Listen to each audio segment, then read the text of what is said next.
예수님께서 하늘의 말씀, 생명의 양식에 대해서 말씀하시는데 제자들을 포함해서 예수님 주변에 있는 사람들이 예수님께서 도대체 무슨 말씀하시는지 전혀 깨닫지 못하고 있는 상태가 되는 것입니다. 아무도 예수님의 말씀을 알아듣는 사람이 없습니다. 그래서 예수님께서 마치 갈릴레이처럼 예수님이 오히려 이상한 말을 하는 사람처럼 취급을 당하는 게 오늘 본문의 내용이 있습니다. 친절하게 유대인은 예수님을 어떻게 생각했는지, 또 예수님의 제자들은 예수님을 어떻게 생각했는지 묘사를 하고 있는데요. 41절에 보면 유대인들의 입장이 나와 있습니다. 유대인들은 예수님의 이 말씀을 또 무슨 생각을 했을까요? 자기가 하늘에서 내려온 힘으로 유대인들이 예수에 대하여 어떻게 할까? 수군거렸다라고 되어 있습니다. 원문에 보면 이게 원래 그 느낌이 비둘기가 웅성웅성 되는 느낌의 헬라어 단어라고 합니다. 수군거렸다, 이 말은 불평했다는 겁니다. 예수님의 말씀이 무슨 말씀인지 알아듣지도 못하고 너무 엉뚱한 말씀을 하시니까 그만하세요, 듣기 불편합니다, 이런 말씀이 되는 겁니다. 그렇다면 예수님 주변에 있던 제자들은 어떤 생각을 했을까요? 60절 말씀에 나와 있습니다. 6장 60절 말씀이죠.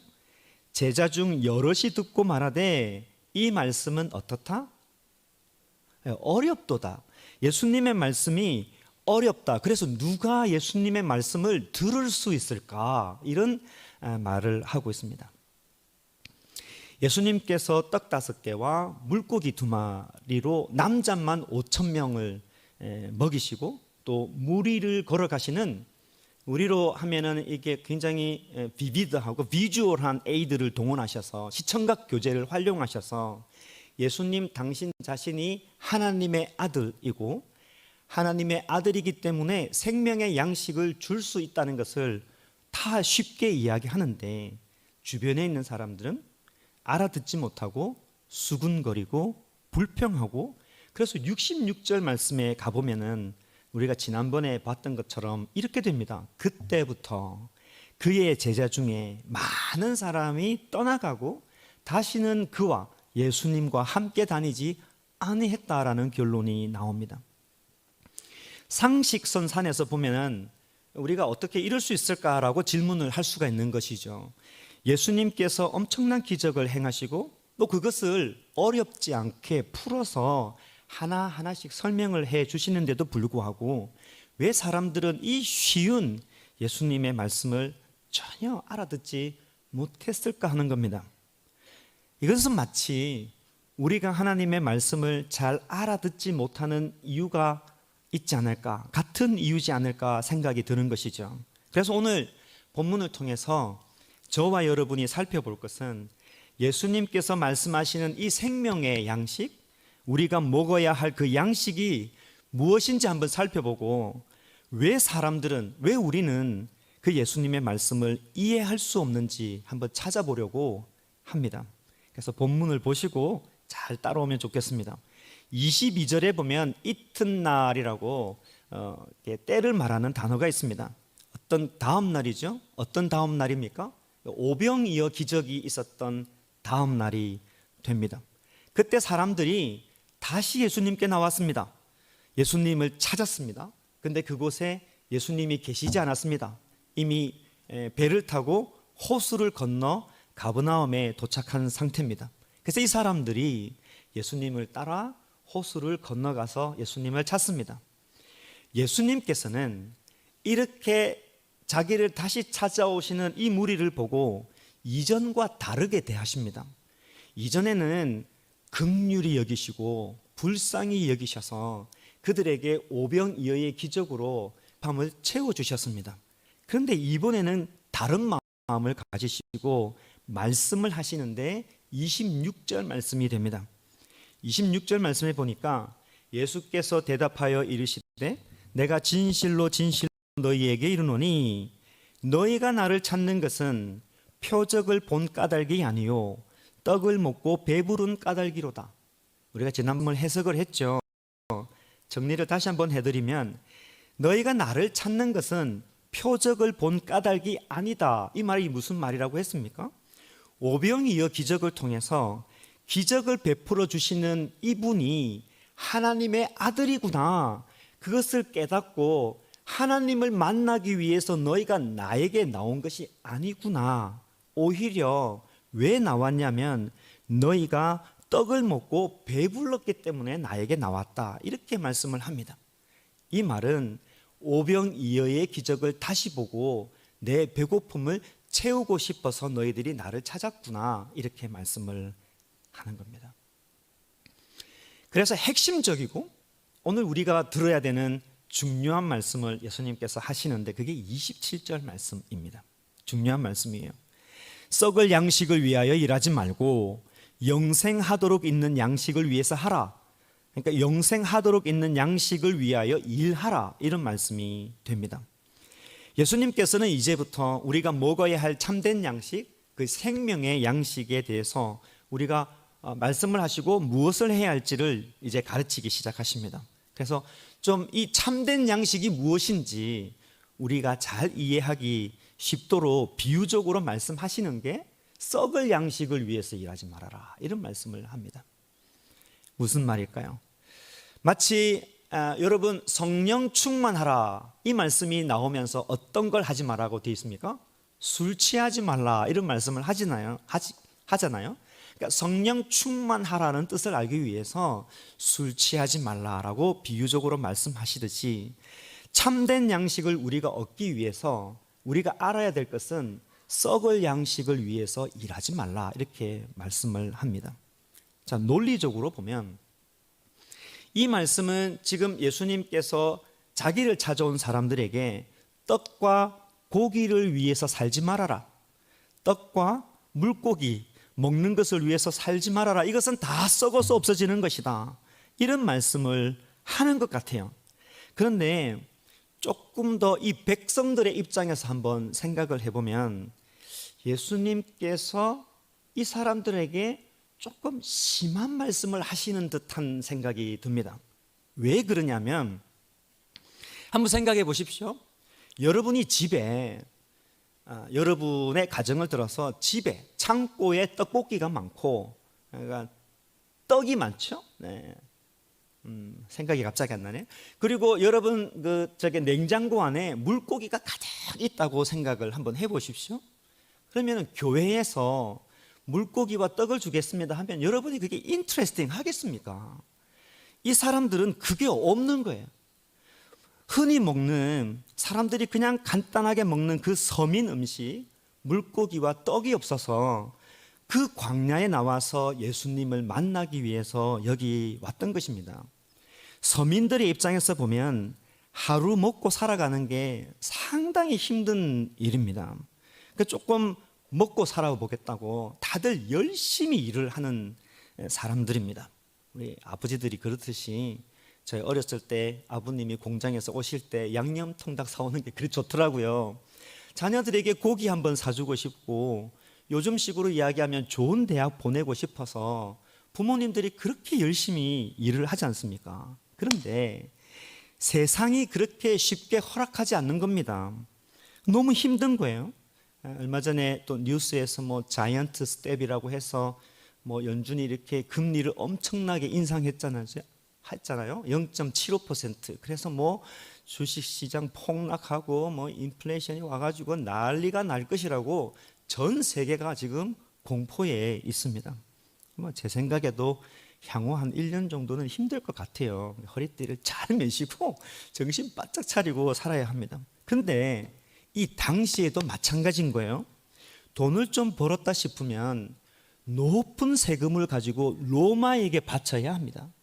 유대인들은 또 종교인이기 때문에 성전세 같은 것을 바쳐야 합니다. 나라가 어수선하니까 악덕업자들이 있었습니다. 고리대금업자들도 있고 예수님을 만나서 회개했지만 삭개오 같은 사람도 이 유대인들의 등에 빨대를 꽂고 서민들의 돈을 쭉쭉 빨아먹기 때문에 서민들이 살아가기가 너무너무 힘든 겁니다. 그래서 소금에 절인 그 물고기 보리떡을 먹을 수 없는 형편이 된 겁니다. 그래서 해도 안 되는데 그때 예수님을 만나게 된 겁니다. 이 예수님을 만났는데 기적을 베푸시고 떡과 고기를 베풀어 주신 것입니다.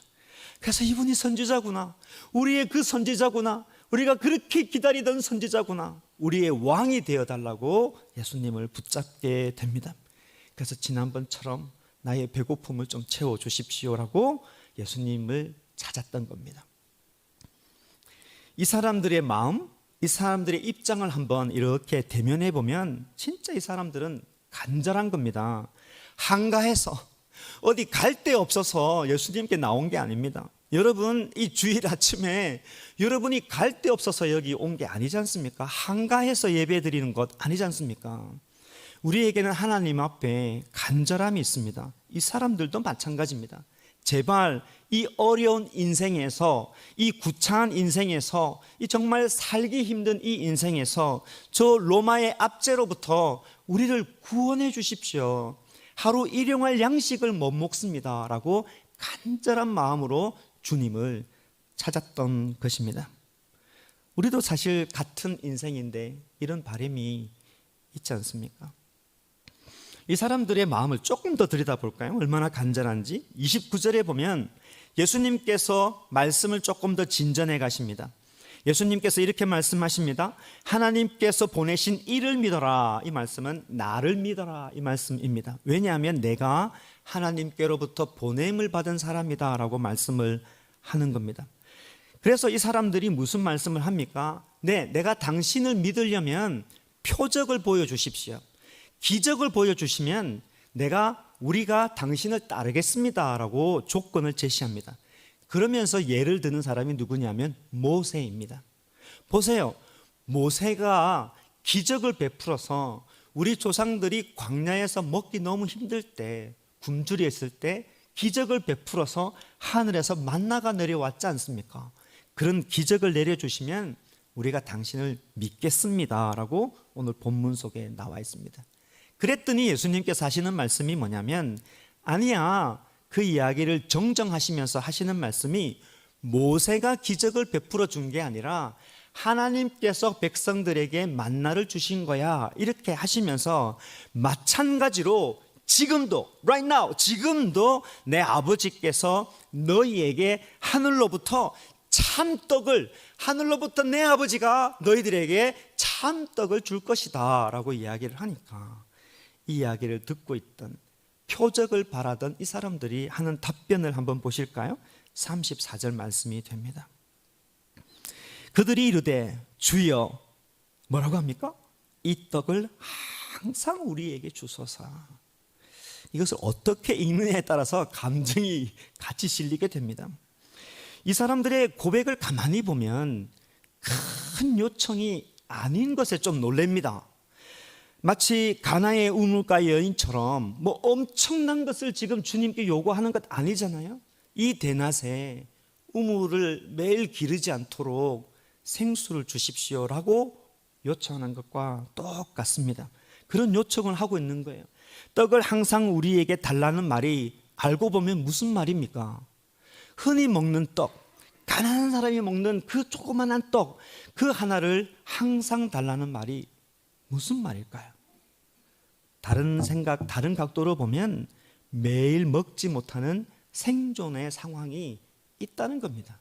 그 흔히 먹는 것을 못 먹어서 삶이 너무 전쟁터이다 보니까 매일매일 그 조그만한 것 하나라도 매일 끼니를 거르지 아니하고 먹을 수 있도록 하나님 도와주세요라고 말하는 것입니다. 그 떡을 항상 우리에게 달라는 것입니다. 이 사람들이 비싼 집을 주시고 거기에 살게 해달라고 요구하는 겁니까? 아주 볼품, 너무 좋은 비싼 차를 살 수 있도록 도와주세요라고 지금 이야기합니까? 돈 많이 주는 직장을 찾게 해주세요라고 이 사람들이 그렇게 요청하는 것 아니지 않습니까? 하나님, 나는 지금 생존의 상황에, survival situation에 있습니다. 사는 게 진짜 너무 힘듭니다. 가끔씩은 생각해보면 내가 삶의 끝자락에 벼랑 끝에 서 있다 하는 생각을 문득 많이 하게 됩니다. 그래서 걱정 없이 살게 해주세요.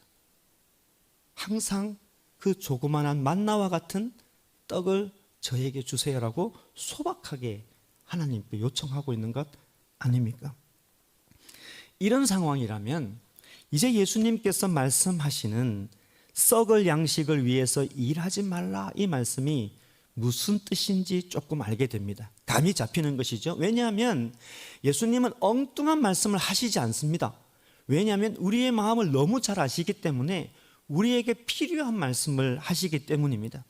예수님께서 말씀하시는 이 썩을 양식이라는 것은 물과 그 떡과 고기를 말씀하시는 게 아닌 것입니다. 우리의 삶의 태도를 이야기하고 있습니다. 내가 원하는 것이 해결이 되면 내 삶은 괜찮아질 거야, 그렇게 인생을 자기중심적으로 해석하고 바라보는 태도가 썩을 양식을 먹는 것이다 라고 말씀하고 있는 거예요. 떡과 고기만 있으면 내 인생의 문제는 해결될 수 있습니다 라고 말하는 그 태도를 썩을 양식을 먹는 것이다 라고 말씀하는 겁니다. 마치 지구는 가만히 있고 그 중심으로 태양이 막 돌 것으로 믿는 것처럼 나는 중심에 있고 내 뜻대로 내 계획대로 모든 것이 돼야 되는데 그 뜻대로 되지 않기 때문에 내가 참 불행합니다 라고 요청을 해서 그것을 채워나가는 삶이 썩은 양식을 위해서 살아가는 것이다 라고 말씀하는 것 같아요. 그래서 내 뜻대로 내 계획대로 내 필요한 것, 내 배를 채우면 괜찮을 거야 라고 생각하는 그 자기 중심으로 살아가는 그 삶의 태도가 썩을 양식을 위해서 살아가는 겁니다. 사실 돌이켜보면 저도 그런 게 있었던 것 같습니다. 유학을 미국에 올 때 제가 원해서 온 건 아닙니다. 어떻게 하다 보니까 유학길에 큰 꿈을 가지고 왔습니다. 여러분이 그랬던 것처럼 그 계획대로 되지 않더라고요. 시간이 흘러가고 또 흘러가면서 저는 자리를 잡지 못하고, 그러다 보니까 동기들은 큰 교회의 담임 목사님으로 청빙받아서 들어가고, 저는 점점 외톨이가 되다 보니까 제 안에서 뜻대로 되지 않는 이 느낌이 들어서 하나님을 근본적으로 원망하게 됩니다. 하나님, 왜 나를 이곳에 보냈습니까? 한국에 있었으면 전 너무 잘했을 텐데 왜 영어를 해야 되고 문화가 다른 이 땅에 보내셨습니까? 그렇게 하나님 앞에 짜증을 내고, 또 심지어는 왜 저를 목사로 부르셨습니까? 그냥 돈 벌고 살게끔 도와주시면 되지, 이런 아주 짜증을 하나님 앞에 그렇게 냈었습니다. 이 짜증이 넘쳐서 아내에게도 많이 흘러가곤 했었더랬습니다. 그래서 제가 생각했던 게 뭐냐면, 빨리 이것을 마치고 한국에 돌아가기만 하면, 그래서 내 자리를 찾기만 하면 나는 괜찮아질 것이라 라고 생각을 했습니다. 그래서 하나님을 믿고 신앙을 하는 목사인데도 불구하고 내 뜻대로 되지 않으니까 내 인생이 불행하다고 생각했습니다. 이스라엘 백성도 마찬가지입니다. 애굽에서 나왔습니다. 그죠? 그리고 자신들을 구원하신 하나님의 그 능력을 보고 하나님을 찬양했습니다. 그런데 그 삶이 뜻대로 되지 않은 것입니다. 애굽에서 나왔기 때문에 이제 종살이를 벗어버리고 해방이 되었기 때문에 우리의 앞길은 비단길만 있을 것이라고 생각을 했습니다. 웬걸요?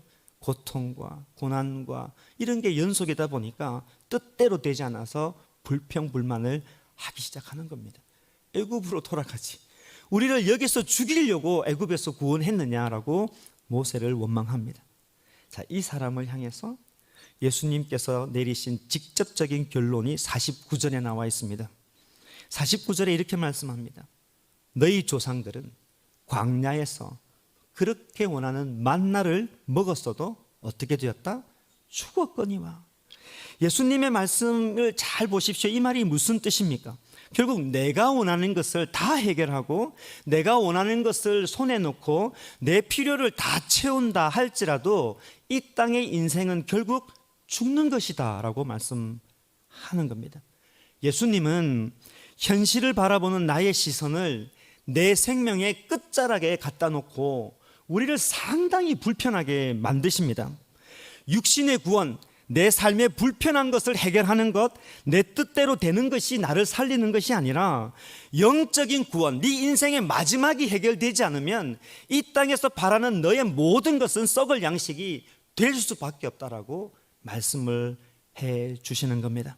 그래서 예수님께서 강조해서 계속 6장에서 하시는 말씀 35절에 보면 예수께서 이르시되 나는 생명의 떡이니 내게 오는 자는 결코 줄이지 아니할 터이요 나를 믿는 자는 영원히 목마르지 아니하리라. 51절로 넘어가 볼까요? 51절에 보면 나는 하늘에서 내려온 살아있는 떡이니 사람이 이 떡을 먹으면 영생하리라. 내가 줄 떡은 곧 세상의 생명을 위한 내 살이니라 라고 말씀합니다. 우리 인생의 마지막이 해결되지 않으면 이 땅에서 채우려고 하는 모든 우리의 욕망과 노력들이 썩을 양식을 위한 것이라고 단호하게 말씀을 합니다. 그런데 사람들이 이 생명의 말씀을 왜 알아듣지 못할까요? 왜 우리는 하나님의 말씀을 잘 알아듣지 못할까요? 답답한 마음을 찾아보겠습니다. 다시 처음으로 돌아가 볼까요? 27절 말씀을 보세요. 예수님께서 이 무리들에게 말씀합니다. 썩을 양식을 위하여 일하지 말고 영생하도록 있는 양식을 위해서 하라. 영생하도록 있는 양식을 위하여 일하라 이렇게 이야기합니다. 너를 살리는 영원한 양식을 위해서 일을 해라 이렇게 말씀하니까 사람들이 어떻게 대답합니까? 28절 보세요. 이 사람들이 하는 말입니다. 그들이 묻되 우리가 어떻게 하여야 하나님의 일을 하오리까? 우리가 어떻게 하여야 그 영생을 얻을 수 있습니까? 라고 질문을 합니다. 근데 여기서 보면 하나님의 일 했을 때 그 일이 단수가 아니고 복수입니다. 우리가 어떤 하나님의 일들을 많이 하면 영생을 얻을 수 있습니까? 라고 질문을 하는 거예요. 여기서도 좀처럼 바뀌지 않는 자기 중심적인 태도가 나오는 겁니다. 내가 영생을 얻는 것도 어떤 노력을 하고 어떤 필요를 채우고 어떤 종교적인 행위를 해야 내가 영생을 얻을 수 있습니까? 이 사람들이 그렇게 이야기를 하는 겁니다. 우리 식으로 하면 헌금을 얼마 하고 단기 손길을 얼마 하고 직분자로 어떻게 봉사하면 이 하나님의 복들을 받을 수 있을까요? 라고 질문하는 것과 똑같습니다. 그런데 예수님의 답변을 보면 29절 말씀이에요. 예수께서 대답하여 이르시되 하나님께서 보내신 이를 믿는 것이 하나님의 일이다. 이때 일이 단수입니다. 오직 한 가지밖에 없는 겁니다. 우리의 필요를 채워서 영생을 얻는 것이 아니라 하나님을 믿는 것, 하나님이 보내신 예수 그리스도를 믿는 것 그 하나가 영생을 얻는 것이다 라고 말씀합니다. 점점 설교의 마지막에 오게 되는데요, 결국 인간들이 예수님의 생명의 말씀을 듣지 못하는 것, 우리가 하나님의 말씀이 내 가슴을 치지 못하는 그 이유는 한 가지입니다. 이 세상의 삶의 기준을 두고 자기 중심적으로 욕망을 채우며 살아가려고 하기 때문에 하나님의 말씀이 들리지가 않는 것입니다. 그렇잖아요. 내 관심이 머리끝부터 발끝까지 이 세상에 내 관심이 있는데 어떻게 하늘의 메시지가 들릴 수가 있겠습니까? 하나님의 말씀도 다 자기 필요를 채우기 위해서 재해석을 하는 것입니다. 사랑하는 성도 여러분, 사람은 떡으로만 사는 것이 아닙니다. 하나님의 말씀으로 사는 겁니다. 그래서 예수님을 만나야 합니다. 예수님을 찾아야 합니다. 예수님이 내 인생에서 얼마나 중요한지를 될 수 있으면 빨리 깨달아야 합니다. 그게 우리가 사는 목적이고 내 인생이 썩을 양식을 위해서 살아가는 그런 인생이 안 되는 비법 중에 하나입니다. 자, 그렇다면 우리에게 놀라운 복음의 소식이 하나 있습니다. 47절 말씀입니다. 이 말씀을 보면 참 우리들에게 놀라운 일이 벌어졌다는 것을 알 수 있습니다. 진실로 진실로 너희에게 이르노니 믿는 자는 무엇을 가졌다? 영생을 가졌다라고 말씀합니다. 48절에 바톤을 받아서 연이어서 읽어보면 이 영생을 가졌다는 뜻이 뭡니까? 우리가 그 생명의 떡을 먹었다는 표현이 되는 것입니다. 이토록 예수님의 말씀을 알아듣지 못하는 사람이 이 세상에 너무너무 많은데 하나님께서 우리에게 믿음을 주시고 하나님의 말씀을 듣게 하시고 그 영생을 얻게 하시고 생명의 떡을 누릴 수 있도록 해주셨다는 놀라운 메시지가 여기 있습니다. 이 놀라운 역사가 어디에 이루어졌다고요? 내 인생 속에서 이루어졌다고 말씀합니다. 자, 그렇다면 정리를 해볼까요? 생명의 떡을 먹은 자가, 저와 여러분이 누리는 축복이 있습니다. 축복 두 가지가 있는데 어떤 축복이 있을까요? 첫 번째는 영원토록 죽지 않는 축복이 있습니다. 사망의 저주가 우리를 피해갑니다. 여러분이 지금 죽어서도 사망의 심판을 받지 아니하고 영원토록 하나님과 더불어 살아가는 영생이 우리 가운데 있다는 놀라운 축복 하나가 있습니다. 두 번째 우리가 누리는 축복이 뭐냐면 이 땅에서도 누리는 축복이 있습니다. 그 축복이 우리가 읽었던 말씀 35절 말씀입니다. 이 말씀을 읽어보면 예수께서 이르시되 나는 생명의 떡이니 내게 오는 자는 결코 뭐하지 아니하리라 줄이지 아니할 터여 나를 믿는 자는 영원히 목마르지 아니하리라. 여러분, 이쯤 설교를 잘 들었으면 이 말씀을 잘못 해석하시면 안 됩니다.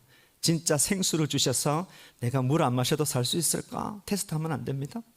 그리고 물과 떡을 주셔서 내가 막 이렇게 밤 24시간 동안 일하지 않아도 창고에 돈이 이렇게 자동적으로 쌓이지 않을까, 그렇게 해석을 하면 진정으로 깨달을지어다.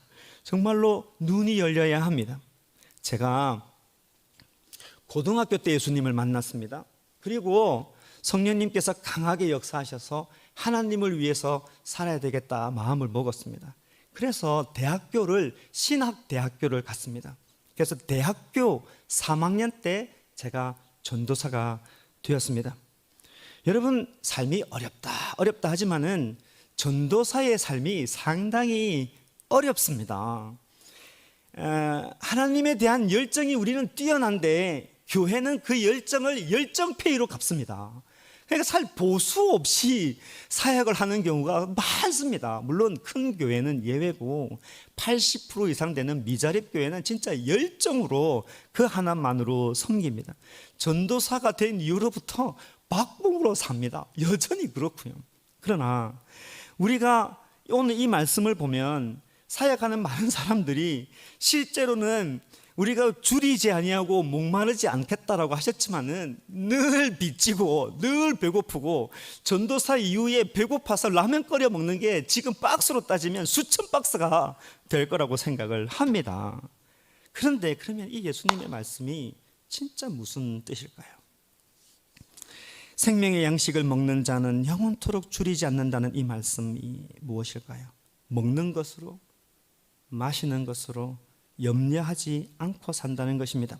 조금 더 디테일하게 이야기를 해보면 그것을 해결해 주셔서 염려하지 않는다는 것이 아니라 먹고 마시고 그렇게 살아가는 것이 나와 별 상관이 없다, 이렇게 되는 것입니다. 설교 시간이 짧기 때문에 진짜 예수님을 생명의 주로 믿는 사람, 진짜 예수님을 생명의 양식으로 알고 먹고 사는 사람들의 간증을 한번 들어보십시오. 그런 사람의 이야기를 들어보면 그런 사람은 이런 기대를 하지 않습니다. 예수님이 오병이어 기적을 하시는 거 내가 봤으면 좋겠다. 그런 기적을 보는 게 이만큼도 없습니다. 예수님께서 물 위로 걸어가시는 걸 봤으면 좋겠다. 그런 기대하지 않습니다. 예수님께서 죽어가는 왕의 신하 살리는 걸 내가 한번 봤으면 좋겠다. 그러면 내 믿음이 뛰어날 것이다. 그렇게 말하지 않습니다. 예수님께서 물로 포도주를 만드는 기적을 봤으면 좋겠다. 그런 것 기대하지 않습니다. 믿음 있는 사람은 은혜면 족합니다. 하나님이면 됩니다. 그렇게 한결같이 고백하며 살아갔던 믿음의 선배들이 있습니다. 자, 이제 그러면 갭이 있다는 것을 발견하게 되네요. 신앙에 갭이 있습니다. 예수님을 믿으면서도 왜 우리는 그런 걱정이 되게 많을까요? 예수님을 믿으면서도 왜 우리는 줄이고 목마른 것 같은 삶이 우리 가운데 있을까요? 답이 나왔습니다. 그것은 여전히 하나님을 믿고 있으면서도 생명의 양식을 가지고 있으면서도 우리의 삶의 태도가 세상적이기 때문에 그렇습니다. 눈에 보이는 것으로, 물질로, 문제가 해결되는 것으로, 나의 니드를 채우는 것으로 내 신앙을 만족시키려 하기 때문입니다. 36절 말씀 한번 보실까요? 36절 말씀에 보면 그러나 내가 너희에게 이르기를 너희는 나를 보고도 믿지 아니하는도다라고 말씀합니다. 그런즉 너희는 먼저 그 나라와 그 일을 구하라. 그리하면 이 모든 것을 너희에게 주시리라. 이 말씀을 그대로 믿으시기를 바랍니다. 우선순위의 문제입니다. 생명의 양식이 나에게 있다는 것을 생각을 하고, 하나님이 즐겁고 신앙하는 게 즐겁고 믿음이 있는 게 감사하고 교회가 즐겁고 무엇보다도 나에게 영생이 있는 게 그렇도록 감사하고 즐거워야 합니다. 이 즐거움이 여러분 가운데 있다면 대부분의 여러분의 줄이고 목마름을 해결할 것입니다. 우리 같이 들었던 말씀을 생각하면서 기도합시다. 여러분, 예수님을 사랑하는 주님의 제자라고 저는 믿습니다. 오늘 예수님의 말씀을 듣고 무슨 말인지 모르겠다, 이 자리를 떠나시겠습니까? 정말 생명의 양식이신 예수님과 함께 하시는데 세상의 방식 때문에 여러분 마음에 걱정과 근심이 가득합니까? 오늘 주님은 여러분을 만나시기를 원하고 여러분 가운데 그 생명의 양식으로 충만하기를 원하신다는 것을 들으시기를 바랍니다. 세상에 줄이고 세상에 목말라 있지 않습니까? 예수님께서 나를 믿으라고 하십니다. 이 한 시간에 여러분이 사랑하는 예수님을 붙들고, 그렇습니다, 주님만 믿기를 원합니다. 영원한 양식을 날마다 먹기를 원합니다. 주님만 바라보기를 원합니다. 은혜를 주시옵소서라고 하나님을 바라보며 여러분이 간절하게 같이 한번 개인 기도하겠습니다.